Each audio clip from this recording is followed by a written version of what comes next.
Midwest Whitetail is brought to you by Realtree, Hoyt Archery, Fuse Accessories, Muddy Outdoors, Frigid Forage, Trophy Rock, Scentmaster, Cabela's, Rocket Broadheads, Bloodsport Arrows, Redneck Hunting Blinds, Scott Archery, Woods Zero Turn Mowers, Scentlock, Deer Grow, Quiet Cat, Execute Scent Control, Non-Typical Wildlife Solutions, Yeti Coolers, and Nikon.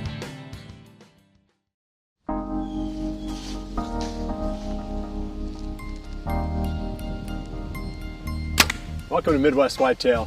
On today's episode, we're going to cover quite a bit of ground. We've got one really good high quality encounter from Caleb Byers, and we've got some updates for you, public land hunting, and also I'm going to talk about this new Nitram bow from Hoyt. Had a chance to get it out and do a little bit of shooting. It's not set up for hunting obviously, but we can kind of go through the paces with this bow and talk about some of the key features and some of the things that I'm noticing when I shoot it. But first, we're going to go for an update from Caleb and Taylor Byers, and I'll come back and put the bow through the paces.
Well, it's October 18th this evening, and we're going to our farm to hunt our clover plot. We've been getting pictures of a buck we call Bingo, and we checked the cameras earlier this week, and he's been out there. He was out there 6 days in a row.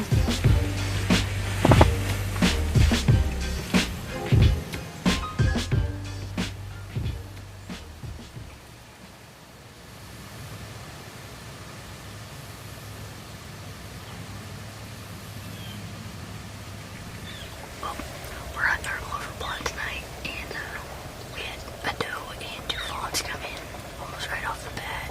Shortly after that, a buck came through the field and chasing him around a little bit. So, we gotta be quiet. But we're in here tonight after a specific buck, Bingo. We pulled the cards earlier this weekend. He was in here 6 days in a row with an hour of shooting light left. So I'm pretty high hopes for tonight.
As a cameraman, that's going to be a tough one to swallow because that was completely my fault. I seen that the battery was down to 30 minutes and we had like an hour of daylight left. So I made the choice that I was going to switch the battery, that way we wouldn't have to worry about it. There was nothing going on in the field. And this buck, he had been out in the field quite a bit throughout the night, in and out. And he's actually still right there. But he decided to come out into the field and started walking right to us. So I knew I had to do something with the camera in order to be able to film the hunt. So I locked it on to the tripod, but I don't know if he heard something he didn't like or what, but the deer just kind of boogered and scared the deer that we came in here to hunt completely out of the field. So you win some, you lose some. I feel good about seeing a deer like that on October 18th. I mean, we did our homework. The plan really came together.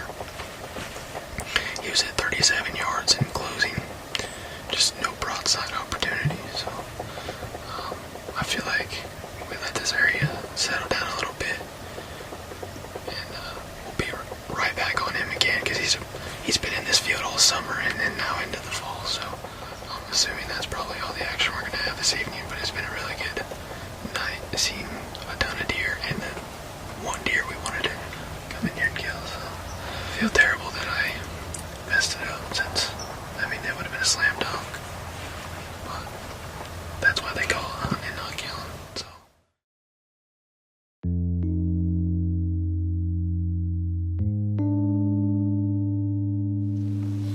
well, it's the morning of October 18th, and this is my first morning hunt of the year. Strong northwest wind last night brought in some cooler weather, so I decided to come out and try it this morning. Hopefully the movement's good. We're going to sit back and relax a little bit and see what happens.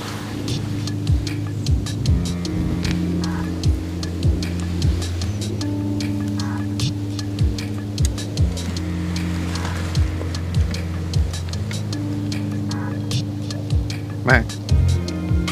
Good? yeah. Always good to get a little meat in the freezer. First doe of the year. I think I put a good shot on her. I didn't hear it go down, but she shouldn't be too far. Well, she made it easy on us and died right in the middle of this clover trail. I think she went about 50 yards. Mike and I are gonna get her loaded up, and we're gonna hop on the golf cart and buzz around the farm a little bit. I think I have 7 or 8 cameras I'd like to check today, and I'll talk to you about some of the bucks I'm hunting as we go through and check some of those cameras. Well, I just checked a couple trail cameras. I wanted to talk to you real quick about this particular farm and a couple of the deer that I expect to encounter, especially if I spend any amount of time hunting this spot. One thing I noticed in the 2 primary areas that I hunt is it's been a very, very good year for antler growth. Some of those mature bucks that I didn't necessarily expect to make big jumps did, and one of those bucks is a buck I call Junior. Junior is actually a deer that I encountered multiple times last year, and in fact he's a deer that I could not get to stop on the morning of November 19th. Junior was a 9 last year, he's a 10 this year. He probably put on between 12 and 15 inches, I'm guessing. He's been very, very visible this year, even more so than last year. From looking at trail cameras, I think Junior's a 5-year-old this year, and surprisingly, there's actually 2 more bucks in this small core area that are also at least 5, if not older. And one of those deer is a buck I call Sherman, and he's just a big tank of a body. He's been very nocturnal so far, but again, it's such a small core area, and I think I have this spot figured out from hunting it last year. Any deer that's using this farm for any period of time, I think there's a good chance that I'll encounter him.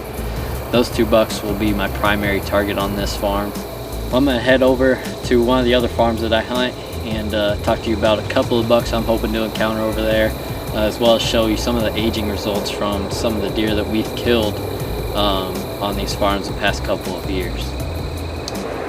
Well, I'm in an area now on the bigger of the 2 farms that I hunt, and this farm has been surprising this year as far as the number of deer that have shown up. But I think my favorite out of all of them is a buck that I call George Brett.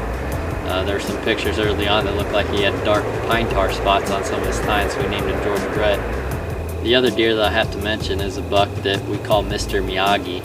And the reason I say I have to mention him is just because he's not a giant rack deer or anything, but over the last couple of years I've become more and more fascinated with some of these deer that are able to reach ages of 7, 8, 9 years old. My buddies have a lot more history with them than I do. They've been hunting this farm longer. But based on their encounters and their trail cam pictures over the years, we think this deer is 7 or 8 this year. And I just recently got a good daylight picture of him, so the good thing is he's visible. But just would be a very cool deer to kill just based on the history and the fact that he's a trophy age class wise. So, one thing that was a lot of fun for me last year was I sent all the teeth in from the deer that I've killed over the past couple of years and some of the deer that were killed on these 2 farms last year. I sent them into a website called deerage.com and basically just sent them in for cementum annuli analysis.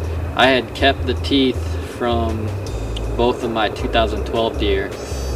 One was a buck, the Missouri deer called Twinkie. He came back at 8.5, but the big Iowa deer that I killed that year, he aged at 5.5, which is exactly what I thought. And all the deer we killed last year, my buck that I killed on November 19th, he came back as a 6.5-year-old deer. I filmed a guy that came in on a shotgun season and filmed that kill. That buck came back at 5.5. It's just really cool to be able to keep track of these deer and then actually have that number confirmed, or maybe you're wrong. Either way, it's just cool to have a for sure answer, and this company really made it easy. So here in about a week or so, my vacation kicks in. I'm excited to actually start hitting the woods hard. Mike, my new filming partner, and I, he's got a number of good deer that he's hunting as well. But our vacation starts November 1st, so we'll be in the woods, and I think it'll be a fun year with a number of mature deer around, and I'm expecting to have some good hunts between Mike's farms and the farms that I've been on today.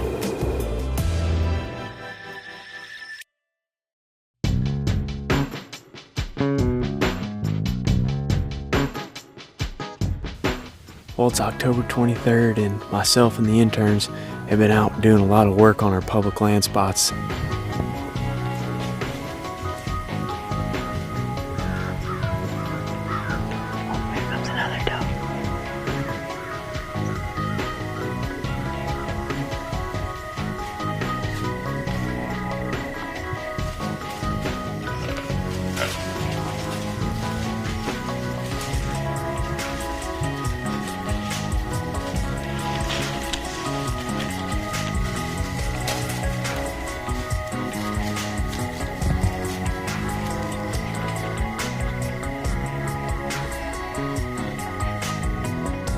Well, we just got back in from another evening out here on the public land.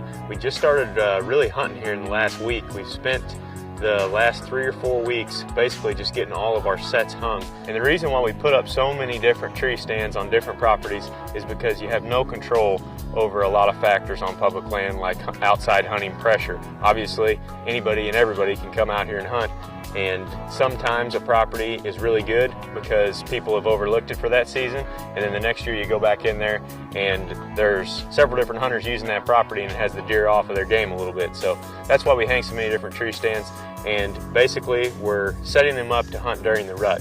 Tonight the 4 of us went out, had good sits, saw a lot of deer. We ended up seeing 15-20 deer all together between both the teams that were out tonight, but no shooter bucks. However, many of us have been getting shooter bucks on camera. I actually got a big 10-pointer out on one of my spots last week that I think is 5 or 6 years old.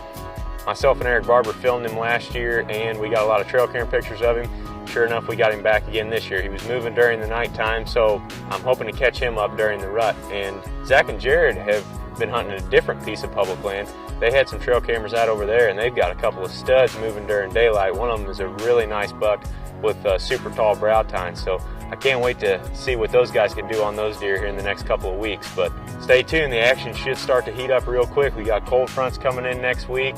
I'm sure starting next Tuesday or Wednesday, we're going to be in the stand nearly every day out here on the public land.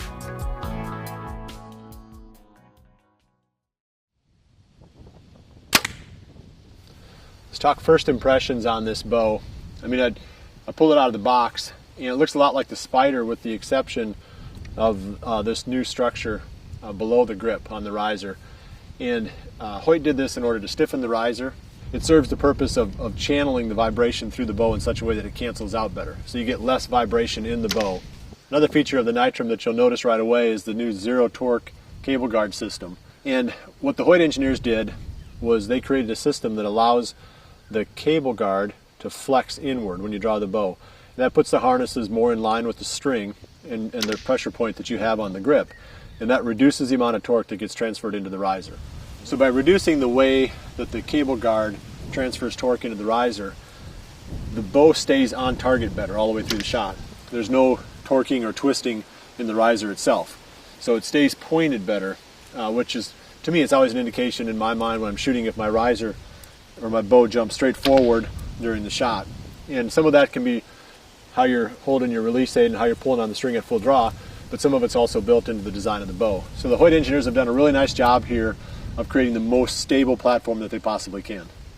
I want to talk for just a few seconds about my first impressions from shooting the new Nitram. And this is the LD model, the long draw version. First thing I noticed when I shot it was how quick it was. It gets there fast. The arrow makes more noise when it hits the target than the sound of the bow, which is always a good thing. I don't have anything on here for silencers. I don't have any string silencers or anything here to dampen the vibration or the shot of the bow. So let's shoot a couple.